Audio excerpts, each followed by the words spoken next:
안녕하십니까, 황현실입니다. 해당 시간대에 작전 수행 사실도 없다. 국방부의 공식 브리핑입니다. 우리 군 정찰용 무인기 510여 대 중에서 일치하는 기종이 단 한 대도 없다. 이렇게 못 박았죠. 이재명 대통령은 즉각 군경 합동 수사를 지시하고 사실이면 중대 범죄라고 분명히 했습니다. 그런데도 국민의힘은 안보를 불쏘시개 삼아서 확인되지도 않은 유령 작전을 만들어 공포를 키우고 있습니다. 사실 확인도 없이 국군의 무인기 작전이라고 단정짓고 급기야 외환 혐의라는 말까지 꺼냈죠. 국민의힘은 지금 누구 편을 들고 있습니까? 대한민국 군입니까? 북한입니까? 안보에는 여야가 없습니다. 군의 공식 입장을 부인하고 북한 주장에 힘을 얻는 순간 그건 자해나 다름없다는 걸 제발 깨닫길 바랍니다. 1월 11일 끝장뉴스 시작합니다.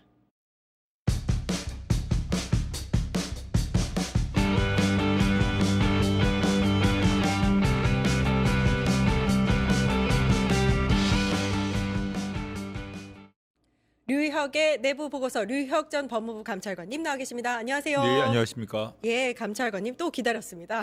아, 예. 네, 결심 공판이 마무리 짓지 못해서 그날 잠도 제대로 못 자고 예. 분노에 찬 하루를 보냈습니다. 그 공판 얘기 들어가기 전에 네. 모범 택시 3 보셨습니까? 아, 예. 네. 저도 이번에 화제가 되고 있다고 해가지고 네. 오늘 나오기 전에 몇 장면 보고 이렇게 예. 좀 재미있게 봤습니다. 요게 또 이런 그 영화나 드라마의 재미가 아닌가 싶은데 네. 약간 이제 그 계엄 정국을 패러디한 장면 몇몇이 예. 보였단 말입니다. 뭐 노상원이랑 비슷한 인물 예. 나오고 햄버거 가게 예. 나오고요. 이거 어떻게 보셨어요? 뭐 일부 패러디 해가지고 아주 재미있게 참 그 드라마에 녹여 놨던데 한편으로는 재미있으면서도 한편으로는 그 장면들이 좀 과장화되어 있겠지만은 좀 저게 정말 저런 식으로 일을 하려고 들었구나라는 생각 때문에 한편으로는 좀 섬뜩한 면도 있었습니다. 물론 뭐 전반적으로 결말이 아주 재미있게 끝나고 통쾌하게 끝이 났기 때문에 예. 다행이었지만 좀 한편으로는 좀 걱정스러운 마음으로 본 점도 있습니다. 전반적으로는 재밌었습니다. 저는 그거 보면서 느꼈던 게 이게 이 계엄 정국이 언젠가는 네. 영화로도 나오겠다. 영화로 한번 보면 또 그 재미가 있겠다 이런 생각이. 예, 재미있을 것 같은데 주로 코미디 영화가 되지 않을까요? 이 공포안이나 이런 걸 보면 뭐 여러 가지로 네. 참 우스운 정말 도저히 네. 납득할 수 없는 그런 장면들이 많아가지고 아마도 저 재미있는 영화가 될 것 같습니다. 예. 자, 그러면 이제 오늘 주제로 넘어가 보도록 하겠습니다. 이제 김용현 측의 지연 전략으로 인해서 아까 말씀드렸듯이 9일에 결심 공판이 마무리되지 못하고 13일로 연기가 됐습니다. 윤석열 측이 이제 13일에 한 7시간에서 8시간 가까이 서중 조사할 것이다. 이렇게 예고한 바 있어요. 그렇게 이제 진행이 될까요? 어떻게 보세요? 일단 13일 날 결심을 하겠다고 재판장이 그렇게 얘기를 했으니까 예. 그 점은 지키려고 할 겁니다. 그렇기 때문에 제가 보기에는 13일에는 결심될 가능성이 아주 높다고 보여지는데 다만 한 가지 말씀드리고 싶은 것은 여태까지 뭐 이렇게 제가 쭉 여러 가지 중요한 사건들에 대한 공판이라던가 이런 걸 국민 여러분들도 다 지켜보셨겠지만 아무리 중요하다 한들 이런 식으로 기일을 그날 예정된 기일 내에 모든 절차를 소화하지 못하고 다음 기일까지 결심 공판이 이어지는 사례는 정말 보기 드문 경우입니다. 예. 이 결국 이런 그 계엄이라는 사태, 그 느닷없는 계엄이라는 사태도 정말 예상 밖의 도대체 말도 안 되는 일이었지만 이런 그에 따른 그 사법 절차도 이렇게 말도 안 되는 전례 없는 특이한 재판 절차가 진행되고 있다는 점에서 정말 화가 많이 나는 것 같아요. 예. 특히 지난 9일에 그 이하상 변호사, 네네. 김용현 측 변호사죠.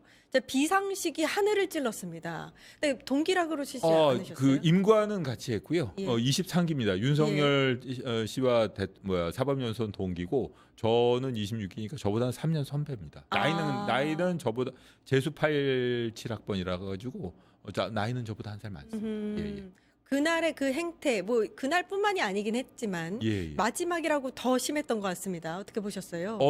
저는 사실 예전에는 그런 모습을 전혀 예상하지 못했었는데 이번 재판을 보면은 이게 재판정의 모습이라기보다는 뭐 이하상 변호사가 과거에 보면은 저 길거리 집회에 많이 참석해 왔지 않습니까? 예. 뭐 길거리 집회에서 하던 이야기들 아. 그냥 법정으로 옮겨 놓은 것이지 그냥 이게 어떻게 보면은 이게 본인의 뭐 정치적 주장이라던가 뭐 이런 그 지지자에 대한 호소를 넘어서 가지고 이게 과연 정상적인 변호인의 변론 음흠. 활동인가라는 것을 의심할 정도로 좀 여러 가지로 정상적인 변론의 모습과는 많이 차이가 있었던 것 같습니다.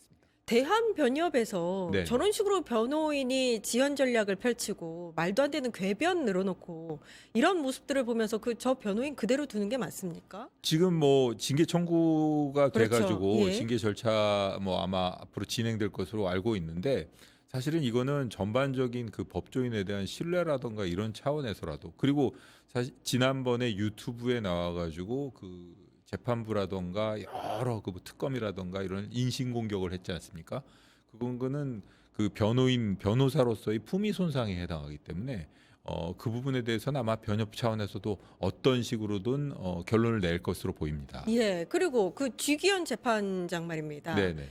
그렇게 이제 말도 안 되는 뭐 거짓 진술이라든지 서중 조사를 뭐 8시간 하는 경우는 거의 없다면서요. 예, 뭐 예. 1시간이면 끝날 것 같다가 변호사들이 돌아가면서 계속해서 반복해서 이야기하고 있는데 그걸 자기 방어권 보장이라고 하면서 제지하지 않고 그런 네. 식으로 재판을 이렇게 진행을 해도 될까요? 뭐 절차적 만족감을 보장하겠다는 저는 참 들어보지 못했던 표현인데 예. 절차적 만족감을 주기 위해서 노력 중이라는 뭐 그런 표현을 썼던데 이게 그걸 지켜보는 국민들 입장에서는 이렇게 중대한 사건의 재판 진행이 저런 식으로 이루어져야 하는가에 대한 의문을 갖지 않을 수가 없고요. 예. 그리고 이런 중대한 사건에 있어서 과연 그게 합당한 것이라면 이 법원 이 사법연수원에서 보면은 저 법관들에 대해서 이 재판 진행 요령이라던가 이런 부분에 대해서도 교육을 하거든요. 과연 이 사건 그 내란 사건의 재판 소송지휘권 행사의 모습을 과연 그 모범적인 사례로 들 수 있을 것인지 음흠. 그게 의문입니다. 그러니까 판사들 사이에서도 이 이제 지기현 재판장의 당일 그 네. 9일 재판에 대해서 부정적인 의견이 좀 많다고는 하더라고요. 뭐 판사님들 같은 경우에는 여러 가지 다양한 생각을 가진 분들이 많기 때문에 당연히 동의 못할 겁니다. 사실 예. 뭐 저도 공판 검사도 많이 해보고 했지만 이런 식의 소송지휘권 행사는 본 적이 없습니다. 이게 뭐 이 당사자들에게 뭐 친화적인 모습을 보여주겠다고 본인은 얘기를 하지만 예. 실질적으로 뭐 구속 취소 결정이라든가 이런 그 이 소송지휘 과정에서 나온 여러 가지 멘트나 이런 게 이 지켜보고 있는 일반 국민들이라던가 소송 당사자들에게조차서도 불만스러운 목소리가 나오고 있지 않습니까? 그렇기 때문에 이건 정상적인 뭐 소송지휘권 행사라고 볼 수가 없고 이게 만약의 경우에 재판의 모범적인 모습으로 거론이 된다면 제가 보기엔 그 부분에 대해서 형사소송법이라던가 형사소송 규칙을 개정해야 되지 않나 아하. 이런 생각이 들 정도입니다. 그 저는 사실 판사들이 저렇게 재판을 진행하는 데 있어서 재판 지휘에 있어서 교육을 안 받나? 뭐 이런 생각도 들었어요. 예, 예. 예. 그 당일에 변호사들한테 지기현 재판장이 계속해서 뭐 이렇게 사과를 합니다. 아유, 뭐 죄송합니다. 제가 뭐 감히 이제 토를 다는 건 아니고요. 이런 멘트들 이것도 맞지 않죠. 뭐 그런 뭐 사실 본인이 뭐 겸손한 모습 그런 모습이 겸손한 모습으로 비춰지면 좋은데 그런 겸손이요? 겸손과는 무관한 그러니까요. 뭔가 이상하게 좀 지나치게 어떻게 보면은 그 정상적인 소송지휘권 행사가 아니라 예. 약간은 비굴해 보이는 듯한 모습도 비굴합니다. 보이고 예. 엄정하고 단호해야 될 모습과는 거리가 멀기 때문에 일반 국민들의 입장에서는 재판의 결과 여부를 떠나가지고 그 재판 자체의 진행 모습에 대해서 실망하지 않을 수 없게 만들지 않습니까? 그렇기 때문에라도 그런 점에 대해서 좀 본인이 좀 느끼고 좀 반성한다던가 좀 개선된다던가 바뀌는 점이 있어야 될 것 같은데 최근 들어 조금 바뀌었다고는 합니다만 예. 어쨌든 아직까지도 일반적인 통상적인 재판 진행의 모습과는 많이 다른 것은 사실입니다. 예. 그러니까 뭐 백대현 부장판사나 이진관 부장판사가 했으면 이미 끝났다. 이런 얘기가 그래서 나온 것 같고요. 오늘 보니까 윤석열 측 변호인이 의견을 냈더라고요. 그 변호인들이 기록을 설명하고 법리를 다투는 건 지연이 아니라 절차의 완성 과정이다. 그다음에 법정 필리버스터 이런 거 무식한 소리다. 이런 주장을 했습니다. 네. 어떻게 보셨어요? 아니 뭐 그 윤석열 씨가 법정에서 했던 여러 예. 가지 말도 안 되는 궤변들과 뭐 결국 별반 차이 없는 이야기인 것 같고요. 사실 아무리 중대한 재판이고 뭐라 하더라도 이 일반적인 그 절차적인 보장의 범위를 넘어서는 완전히 그 본인들은 뭐 절차적 보장 이런 걸 얘기하지만 이 이상 절차적 보장을 주장할 수 없을 정도로 이 뭐 방어권을 남용하고 있는 수준이거든요. 그리고 이 어떻게 보면은 바깥에서 이 장외 집회를 법정으로 옮겨왔다는 뭐 장외 집회가 그렇죠. 요즘에 좀 시들해져서 시들합니다. 그런지 예, 예. 모르겠는데 그 장외 집회를 그 법정으로 옮겨온 것이 아닌가라는 정도의 생각이 들 정도로 말도 안 되는 얘기들을 하고 있는데 그런 점에서는 저는 뭐 이렇게 변호인들의 주장이 납득가지 않습니다. 예, 납득하는 국민이 있을까 싶습니다. 13일에도 끝내지 못할 것이다. 이런 식으로 진행을 한다면 이런 얘기 나옵니다. 저는 13일은 어쨌든 재판장이 분명히 못을 박아놓은 이상 그 약속은 지켜야 된다고 생각하고요. 계속 못을 받긴 했습니다. 예, 9일 뭐 예. 끝내지 못하면 13일이다 이렇게 예. 뭐 어느 정도 예상을 했기 때문에 예. 9일 날 뭐 결심하지 못한 것에 대해서는 뭐 그래 뭐 어느 정도 할 수 없는 사정이 있다고 받아들인다고 치면 13일 날 결심하지 않는다면 그건 정말 본인으로서도 그렇고 여러 가지 아주 심각한 비난을 받지 않을 수 없을 겁니다. 예. 7시간 정도 서중 조사를 하고 네. 특검의 구형이 있고 윤석열의 최후 진술까지 네. 그럼 밤 늦게서야 우리가 구형을 알 수 있겠네요. 그렇습니다. 예. 그날 그 지난번에도 뭐 계속 뭐 언론 찾아보고 그죠? 뭐 예. 구형이 지금은 났나 뭐 이런 걸 계속 확인하고 그랬는데 그날도 아마 그래야 되지 않을까 싶어요. 예. 뭘 구형할 거라고 보십니까? 저는 뭐 여러 가지 상징성이라던가 뭐 실질적인 측면 여러 가지를 실무적인 측면 여러 가지를 고려할 수 있는데 상징적인 측면을 고려한다면 사형 구형도 가능하겠죠. 예. 그러나 일반적인 정상적인 실무를 놓고 본다면 구형은 상징 구형이라는 거는 해서는 안 되는. 예. 검사 입장에서는 검사 입장에선 그렇습니다. 왜냐하면 사형을 구형한다면 실질적으로 사형이 선고가 돼서 집행될 가능성이 있다는 걸 염두에 두고 해야 됩니다. 예. 물론 뭐 아하. 시청자분들이나 이런 분들께서는 그래 하면 안 되나 뭐 이런 말씀을 하시는 분들도 있지만 사실 97년 12월 이후로 우리나라는 실질적으로는 사형 집행을 안 해왔거든요. 사형 집행을 안 하고 있지만 사형을 구형한다든가 사형을 선고한다는 것은 언제라도 사형이 집행될 수 있다는 가능성이 있다는 걸 받아들이고 해야 되는 겁니다. 그렇기 때문에 그런 점을 고려한다면은 사형 구형의 가능성은 낮아 보이긴 하는데 아마 특검 쪽에서 회의를 했다지 않습니까? 예. 조은석 특검께서 아마 사형 구형은 어때? 하면서 이렇게 그 특검 보들에게 물었을 것이다. 의견을 물었을 겁니다. 이 부장들이나 이런 여러 사람들에게 의견을 물었을 거고 다양한 의견이 나왔을 건데 뭐 특검 내부에서는 내부적으로 이미 결론이 났겠죠. 예. 근데 저는 무기징역 구형 쪽에 훨씬 가능성이 높다고 그렇게 보고 있습니다. 혹시 9일 재판을 진행하면서 네. 만약에 무기징역으로 정말 결론이 났는데 예. 9일 재판 진행하면서 저거 진짜 안 되겠다.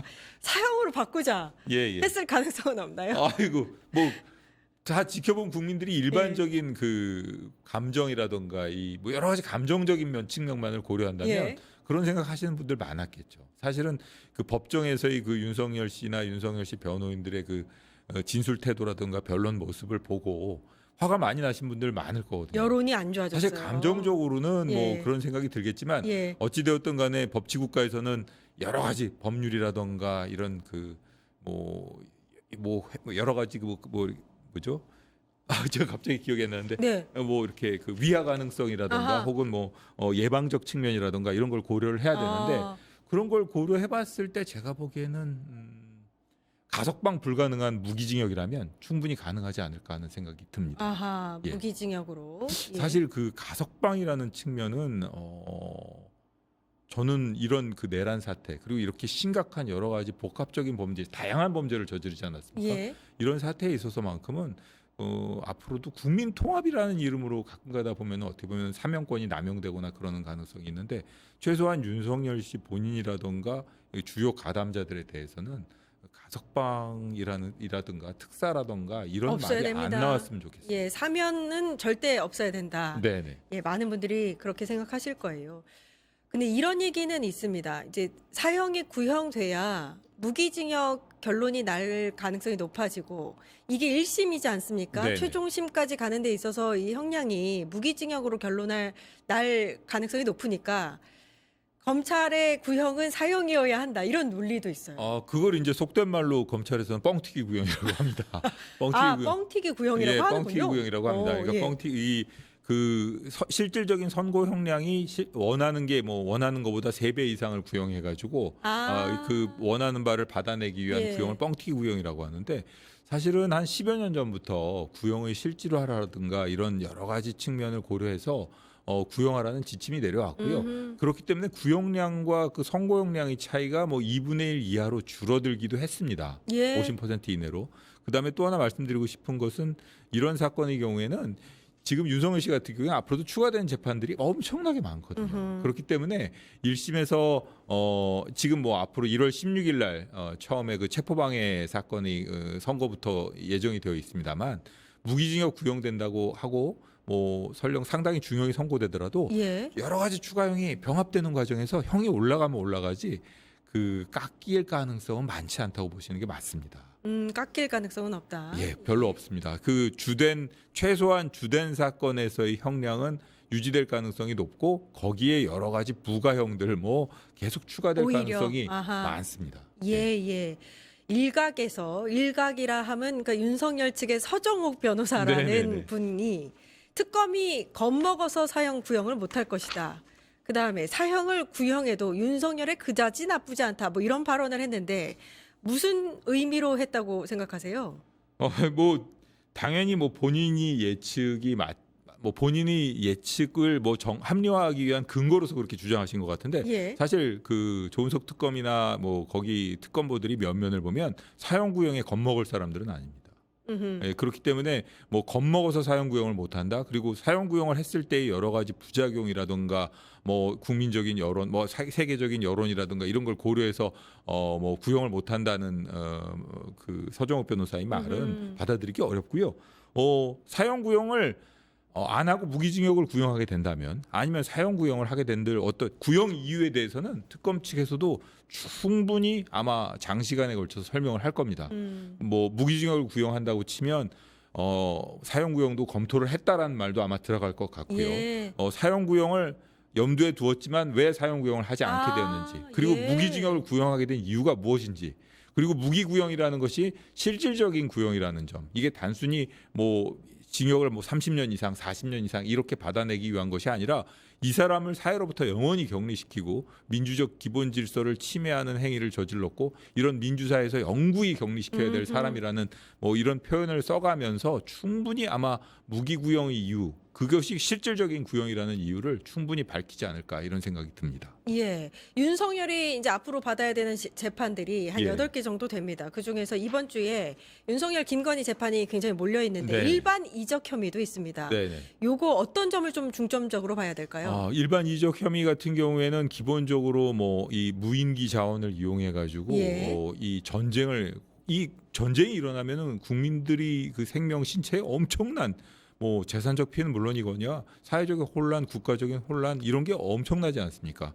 그런데도 불구하고 그런 일을 저질렀다는 것, 실질적으로는 외환 유치에 준하는 이 일반 이적죄라는 점을 고려하셔야 될 것 같고요. 예. 그 다음에 이거는 전례가 없는 사건입니다. 그렇죠. 전례가 없는 사건이기 때문에 앞으로도 이 하나의 그 사례로 영원히 길이 남을 예. 그 판례가 나올 만한 사건이기 때문에 그런 점도 한번 잘 지켜보셔야 될 것 같습니다. 예. 그리고 앞으로는 어떤 식으로든 이런 불합리한 명령이라던가 이런 말도 안 그렇죠. 되는 도발적인 지시라던가 이런 지휘 명령 체계에 그냥 무조건 순응하는 그런 일이 없도록 뭔가 확실한 그 방지책이 마련되어야 된다는 차원에서 지켜보시면 될 것 같습니다. 예. 그리고 16일에는 체포방해 혐의 관련한 선고도 있습니다.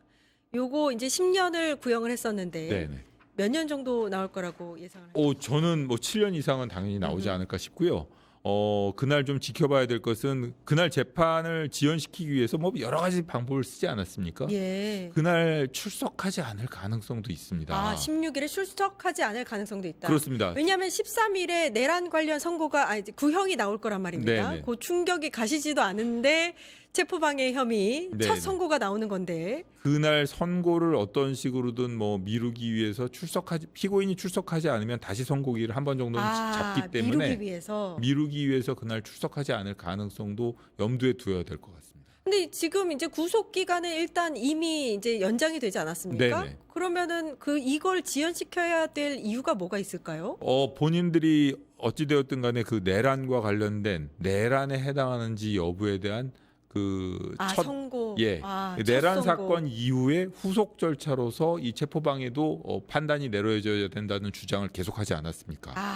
그러니까 본인들이 주장을 관철하기 위한 하나의 그 방법으로 그날 재판에 출석하지 않고 계속해가지고 지연시키려는 전술을 쓸 가능성도 있어 보입니다. 그날 윤석열이 출석을 하지 않으면 백대현 부장판사가 선고를 할 수 없다. 선고를 보통 통상적인 경우에는 선고 기일을 한 번 정도 다시 잡습니다. 한 번 정도 다시 잡으면 그래봤자 한 일주일 상간에 잡지 않을까요? 그렇습니다. 어허. 뭐 그때도 보면은 또 안 나올 수도 있고 여러 가지가 방법이 있는데 뭐 워낙 윤석열 씨 같은 경우에는 뭐 아주 비정상적인 방법으로 변론 활동을 해왔고 본인이 방어권 주장 남용이죠. 주장이라기보다는 방어권 남용입니다. 그 피고인으로서의 방어권을 남용해 왔기 때문에 앞으로도 어떻게 해야 될지 한번 지켜봐야 될 것 같습니다.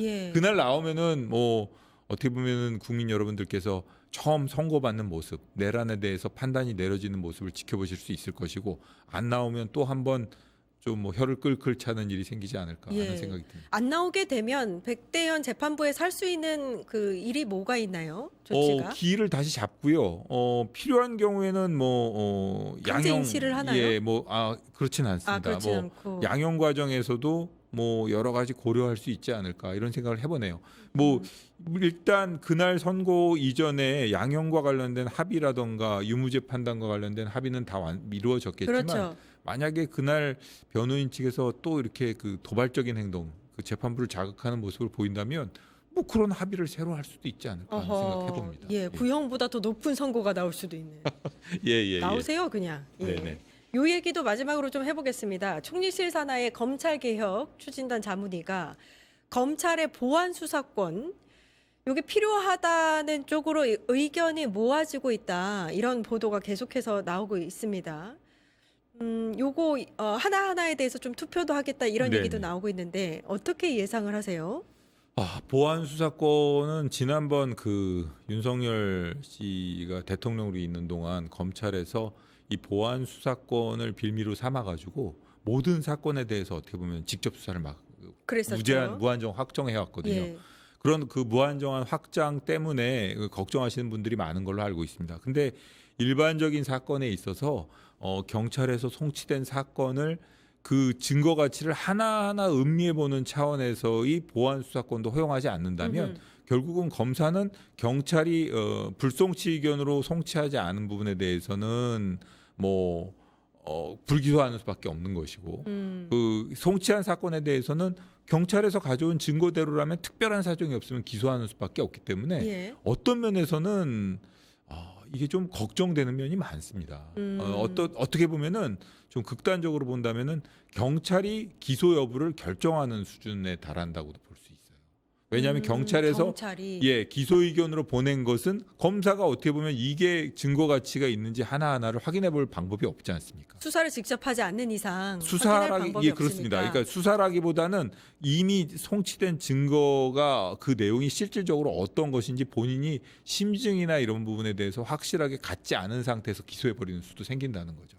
뭔가 의심이 드는 부분을 확인할 방법이 없습니다. 그러니까 경찰의 자료만 보고서 판단해야 되는 사태가 일어날 수 있다. 그렇습니다. 그리고 신속하게 검사가 간단하게 보완을 해서 기소하거나 피해자를 구제해 줄 수 있는 것도 다시 경찰에 내려보내야 되는 좀 불합리한 일이 생기거든요. 사실 이 부분에 대해서는 지난번 워낙 논란 분들 보안 수사를 빙자해 가지고 워낙 아주 그냥 무한정한 직접 수사를 해온 것에 놀라신 분들께서는 좀 반대하시는 분들이 많겠지만 일반적인 형사 사건에서의 제대로 된 공소 제기 여부를 판단하기 위해서는 어느 정도 최소한 증거 가치를 음미해 보는 차원에서의 보안 수사 정도는 허용이 돼야 됩니다. 저는 제 개인적인 생각은 그렇습니다. 그럼 그게 이제 만약에 보안 수사권을 공소청에 준다고 해도 네. 그 보안 수사권에 대해서 어떤 한계를 좀 세밀하게 둬야겠네요. 그래서 조건들. 저도 보니까 공소 사실의 동일성을 벗어나는 경우에는 안 되는 것입니다. 그러니까 예전에 보면은 이게 뭐 그 무슨 사건과 관련된 이미 수사하고 있는 송치된 무슨 사건과 관련된 명예훼손 사건이다. 이래가지고 윤석열 씨에 대한 명예훼손 사건도 막 수사하지 않았습니까? 예. 저는 도저히 이게 납득이 안 가는 게 명예훼손은 그 누구에 대한 명예훼손이라도 검찰이 직접 수사를 하는 경우를 저는 본 적이 없어요. 근데 윤석열 씨에 대한 명예훼손 사건은 예외였거든요. 그래서 압수수색도 하고 막 그랬는데 이거와 마찬가지로 공소사실의 동일성, 그러니까 살인사건으로 송치가 됐다면 살인사건을 벗어나지 않는 범위 내에서 그리고 살인사건과 관련해 가지고 추가 범죄 사실이 생긴 경우에는 다시 경찰에 경찰로. 보내는 아하. 것으로 이런 식으로 제약을 충분히 둔다면 검찰이 그 공소 제기 여부를 판단하기 위한 어느 정도 권한도 보장해 주면서 무한정한 직접 수사를 방지하는 그런 벽이 확실하게 예. 세워지지 않을까 하는 생각이 듭니다. 예. 그러니까 오는 10월쯤에 이제 검찰이 공소청, 중수청으로 쪼개지는 네네. 거고, 그때 그 이제 쪼개지기 전에 요게 이제 결론이 나야 할 것 같은데, 뭐 논의하는 그 과정을 한번 지켜봐야 될 것 같습니다. 네네. 중수청 검사의 구체적인 역할, 요 규정도 필요할 것 같습니다. 그렇습니다. 중수청도 어쨌든 중요한 사건을 수사하는 것이고 수사라는 것은 적법 절차에 어긋나는 수사라는 건 있을 수 없습니다. 그리고 수사권의 남용 그리고 수사권의 무한정한 수사기관에게 무한정한 재량을 주면 그건 괴물이 되는 수밖에 없습니다. 그렇죠. 그렇기 때문에 그걸 통제하는 역할이라던가 그 중수청 검사의 자격이라던가 예. 업무 범위, 그다음 임무 이런 부분에 대해서 충분한 그 논의가 이루어져야 될 것으로 보입니다. 예. 일단은 뭐 수사와 기소를 분리하는 거, 요게 네. 검찰 개혁의 가장 중요한 핵심 중에 하나고요. 요 보안 수사권 이 문제가 지금 아직 이제 논의가 진행되고 있다. 네네. 그 범여권 강경파 의원들 중에서는 굉장히 강하게 이 보안 수사권 절대 뭐 중수청이든 공소청이든 주면 안 된다 이렇게 얘기 나오고 있거든요. 어떻게 생각하세요? 그 보안 수사권 그렇게 걱정하시는 분들이 취지 충분히 이해가 갑니다. 지난번에 워낙 이 보안 수사의 형식으로 직접 수사 아까도 계속 말씀드렸지만은 그 보안 수사의 형식으로 실질적으로는 전혀 별개의 사건이라고 볼 수 있는 방식으로 직접 수사를 무한정 남용해 왔기 때문에 그런 차원에서는 그렇게 말씀하시는 것도 이해는 가지만 일반적인 형사 사건이라든가 이런 사건에 있어서 보안 수사가 없다면 상당히 그 형사 사건 처리의 그 속도라든가 이 피해자 권리 구제 차원에서 좀 상당히 답답해하시는 분들이 많이 나올 겁니다. 그런 점도 고려하지 않을 수 없고요. 최소한 제한적이거나 예외적인 상황, 피해자 권리, 신속한 피해자 권리를 위해서 필요한 상황에서는 어느 정도 보안 수사라기보다는 그 증거 가치의 보완 그리고 증거 가치의 실질적인 그 어느 정도로 증거 가치가 있는지를 확인하기 위한 정도의 확인을 위한 수사권 정도는 보장되어야 하지 않나 하는 게 제 생각입니다. 예.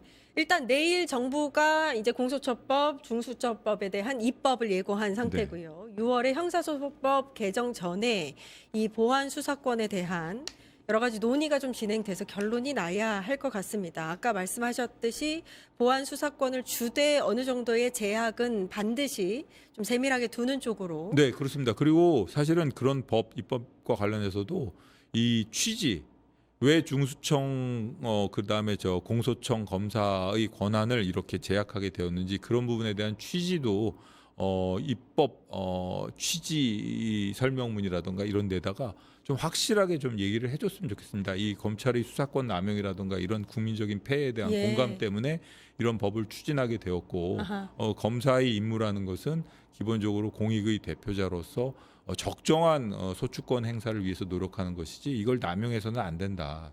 소추권은 오로지 국민적인 관점에서 객관적으로 판단이 내려져야 된다. 이런 부분을 입법 취지에서 확실히 좀 언급을 해놓고 앞으로도 형사소송법 교재라든가 검사라든가 이런 걸 지망하는 사람들이 이 권한의 남용이라든가 이런 부분에 대해서는 아예 생각할 여지를 차단할 수 있는 그런 규정이 마련됐으면 좋겠습니다.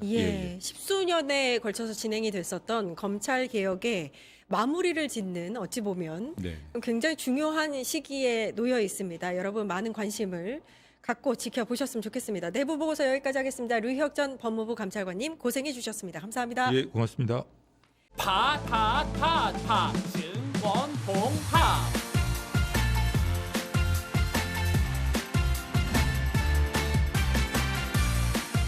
이제 저녁 8시 30분 퇴근 후 퀴즈 한판 혼자 하지 마세요. 같이 해요. 매일 저녁 8시 30분 많은 참여 바랍니다.